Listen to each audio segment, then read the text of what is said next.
남아프리카 공화국에서 열렸던 브릭스 정상회의에 참석했던 시진핑 국가주석이 오는 9일과 10일 인도 뉴델리에서 열리는 주요 20개국 그러니까 G20 정상회의에 참석하지 않을 것으로 보여서 그 배경이 주목됩니다. 시진핑 주석이 왜 그런 결정을 내리게 되었는지 Y타임스가 파헤쳐봤습니다. 지금 시작합니다.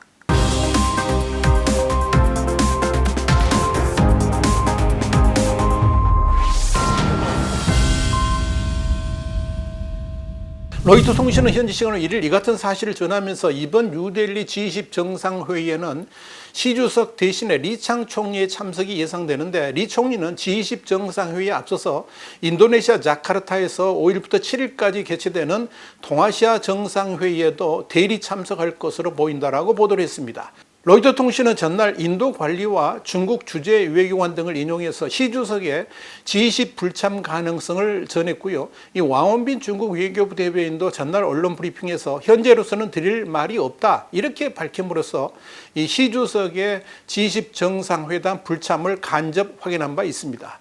시 주석은 오랜 기간 동안에 외국 방문을 하지 않다가 지난주에 남아프리카 공화국 요하네스버그에서 열렸던 브리스 정상회담에 참석함에 따라서 이번 G20 정상회담에도 참석할 것으로 기대가 됐지만 결국 무산됨으로써 그 배경에 관심이 쏠리고 있는 것입니다.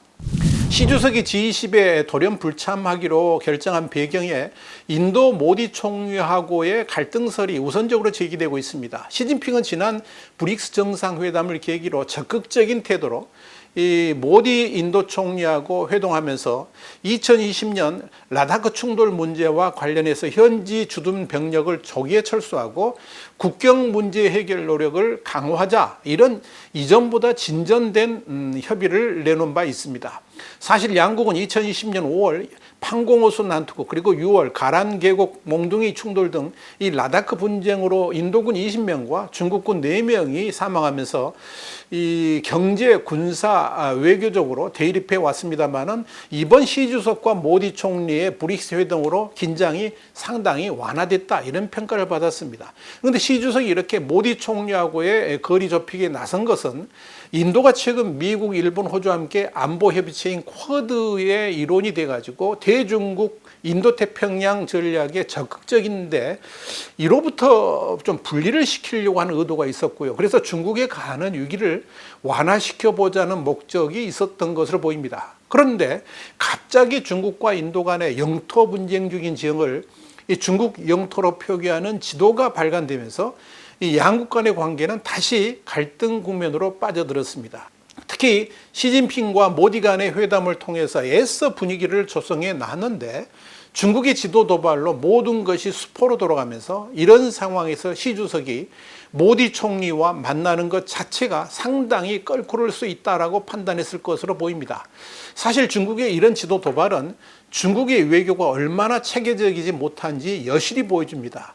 인도와의 외교적 관계가 중요하기 때문에 시 주석이 브릭스 정상회의에서 모디 총리를 설득까지 해가면서 이 브릭스 회원국 확대에 간신히 동의를 받아 놓았는데 돌연 또 다른 외교 파트에서 지도를 통해서 인도를 자극함으로써 사실상 브릭스 정상회담에서의 모든 성과도 다 날아갈 수 있는 위기에 처했다라고 볼 수가 있을 겁니다. 시진핑 주석이 인도에서의 G20 정상회의에 불참하는 또 하나의 이유는 바로 미국의 조 바이든 대통령과의 만남을 회피하기 위함이다. 이런 분석이 나옵니다. 시진핑 주석이 G20 회의에 참석하느냐 마느냐 하는 문제는 오는 11월에 아시아태평양 경제협력체 그러니까 APEC 정상회의 참석과 직결되어 있습니다.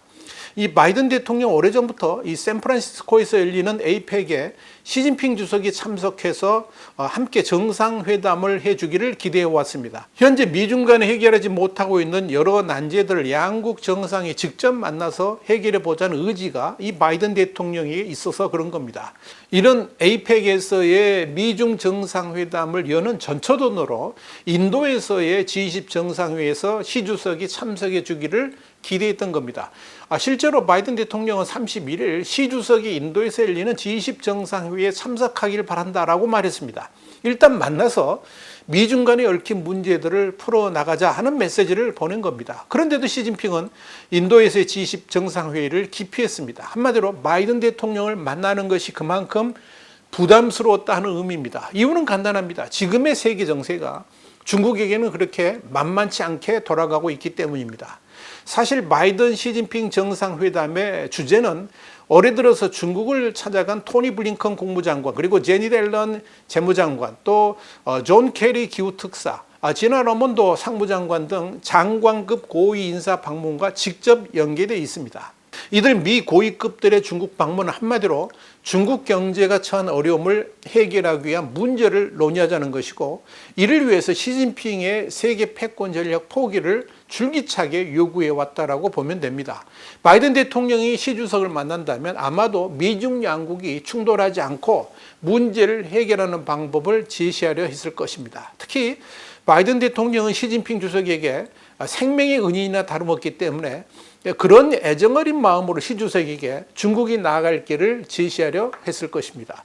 시진핑 주석도 바이든 대통령의 그런 마음을 잘 알기 때문에 대면 회담을 한사코 거부하고 있는 것입니다.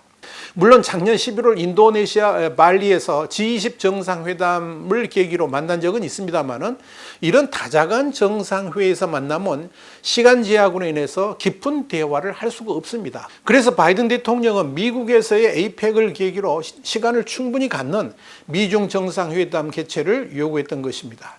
결국 시 주석의 인도 G20 불참으로 인해 가지고 사실상 샌프란시스코에서의 에이펙을 계기로 한 미중 정상회담 개최 역시 물 건너간 것이 아닌가 이렇게 보입니다.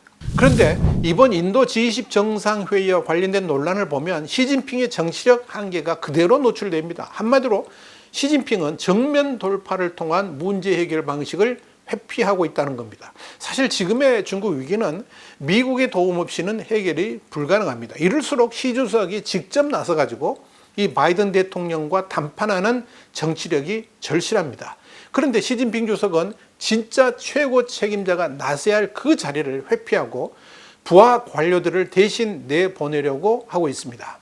특히 자신이 주인공이 되지 못하고 들러리가 되는 그런 모임에 참석하는 것을 시진핑은 그리 반가워하지를 않습니다. 이런 측면에서 브릭스 정상회의는 참석했지만 G20에는 불참을 결정한 것이 아닌가 이렇게 보입니다. 이번 인도에서의 G20 회의는 철저하게 인도의 모디 총리가 주빈이자 동시에 주인공입니다. 중국이 성장 둔화 속에 인도는 질주하는 형국이라서 그런 모습에 시 주석이 박수치기는 곤란하다는 생각을 했을 것입니다. 또한 G20 회의에서 틀림없이 우크라이나 전쟁에 대한 논의도 상당히 깊게 진행될 것인데, 여기에 대해서 시진핑이 어떤 의견을 제시한다는 것이 쉽지가 않을 것입니다. 그동안에 이 우크라이나 전쟁에 대해서 외교 책임자 등의 실무진들이 의견을 제시한 적은 있지만 시진핑 주석의 입으로 직접 분명한 의견을 제시한 적은 없습니다.